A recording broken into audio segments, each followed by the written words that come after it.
Is Netherlands binding its consent for the first EU North Macedonia Intergovernmental Conference by enacting the anti-discrimination law? No. What we have said, what was publicly said by the EU is of course, but it was also said by your own government that as soon as there is a new parliament, this is a priority.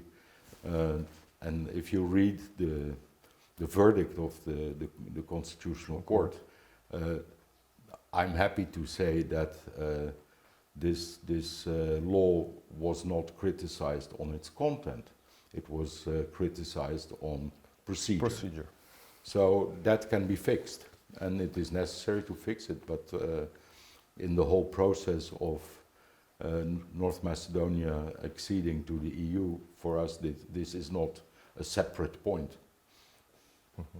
Are there any other preconditions for The Hague to be met in order to hold the first intergovernmental conference with North Macedonia?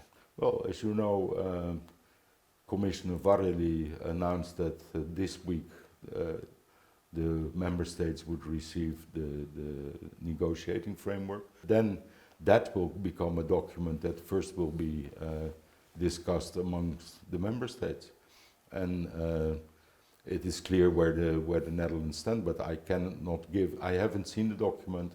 We cannot make any prediction on what it says, but given what was agreed unanimously in March, it shouldn't hold any surprises. Of course, the new methodology should be embedded in the negotiating framework. What are estimates of the government of Netherlands? When can we expect for the first intergovernmental conference to be held? Yeah, who can say that? Both the Commission and the incoming presidency, the Germans, have expressed the hope that it could be as early as December. But first we have to go through the process of establishing the negotiating framework. I don't know, I can't predict how long that will take. And there is then also the same question for Albania. Is it realistically to expect by the end of the year, do you think? I have really no idea. I really have no idea. But we will simply continue working on this. And for North Macedonia, I think the only important thing is that it is preparing itself. The country knows what needs to be done, and there have been now some delays because of Corona, but in general the reforms that need to be carried out exist to a large extent on paper. They have to be put in practice. This process will go on, and again, when then exactly the first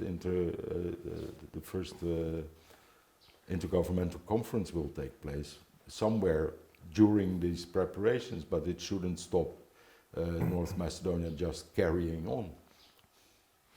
What do you think about the unilateral statements of Bulgaria attached to the conclusions of the General Affairs Council, which gave green light to start accession talks with North Macedonia? The important thing, as I said, is that the agreement was reached unanimously.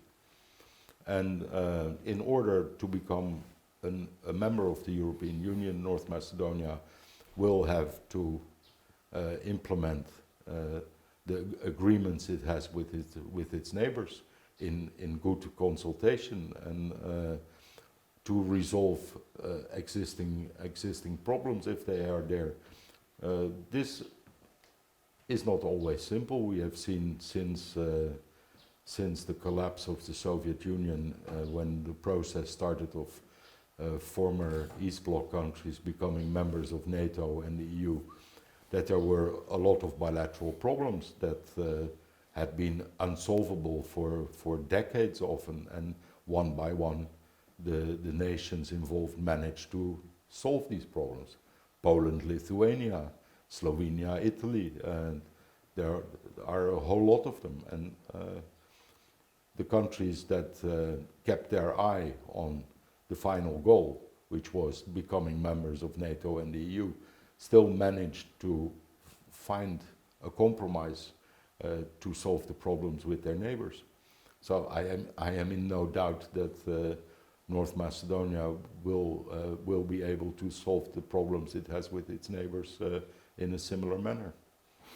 What do you think about the sentence in the so-called Racket case? I'm asking you this question because Netherlands was one of the countries that helped build the capacity of the Special Prosecutor's Office. Well, at the time it was very important for us that there was a system that ensured that nobody was above the law, that everybody is equal for the law, that there are impartial judges.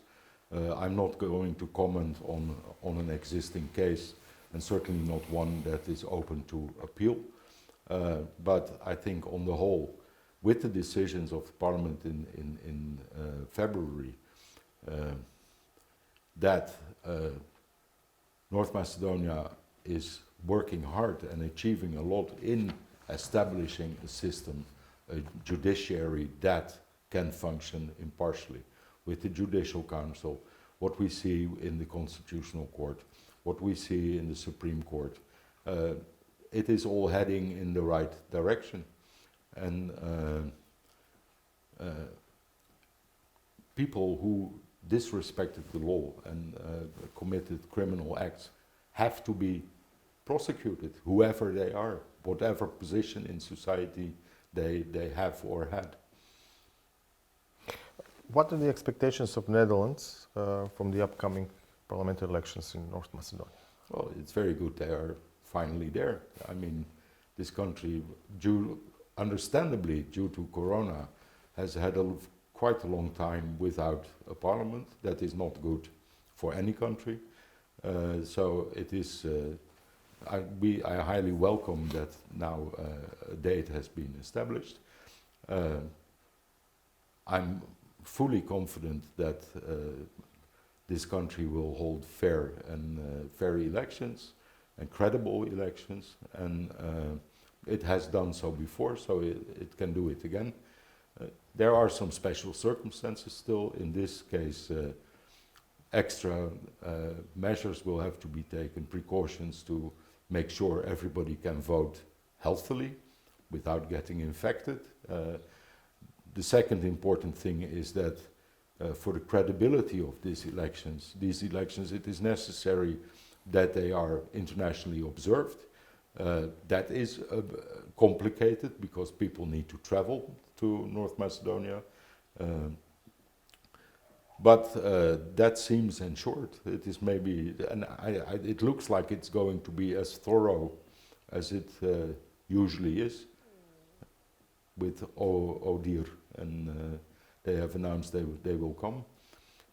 There is, of course, a gap in the middle. Usually foreign observers watch the whole process from the beginning, the way the lists are made, the candidates are put forward, if everybody gets equal time in the media, for instance. This was cut short because the observers had to leave the country, and now they will have 20 days to do all that work. There are also important NGOs that will observe the elections from the inside. So groups like MOST, it is very important that at this time that non-governmental organizations play their part and keep an eye on the fairness of the elections. But it is high time, and I fully welcome the fact that we will have these elections now soon. Thank you very much.